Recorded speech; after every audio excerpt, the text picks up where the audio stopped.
अमरावतीच्या या चाट सेंटरमध्ये असा कुठला सिक्रेट मसाला घातलाय ज्यामुळे इथे एवढी गर्दी जमली आहे?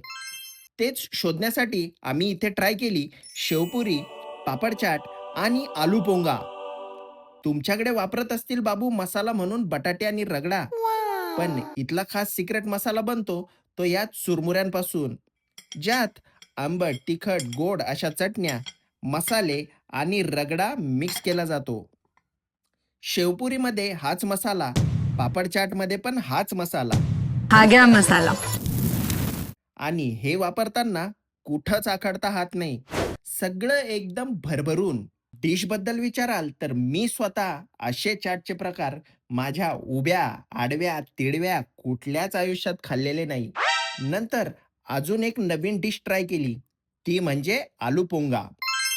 यासाठी पण मसाला एकदम युनिक. उकडलेला आलू, त्यात मस्त कांदा, लिंबू आणि मसाले एकजीव करून घेतले. असा हा आलू पोंग्यांसोबत खायचा. एवढी भारी टेस्ट लागते ना या डिशची की विचारू नका. तुम्ही अमरावतीचे असाल किंवा अमरावतीला गेला असाल तर नक्की अंबादेवी मंदिराजवळच्या या श्री सीताराम चाट एवं भेल भंडारला नक्की भेट द्या. माझ्याकडून या जागेला मिळतंय गोल्ड थम्स अप.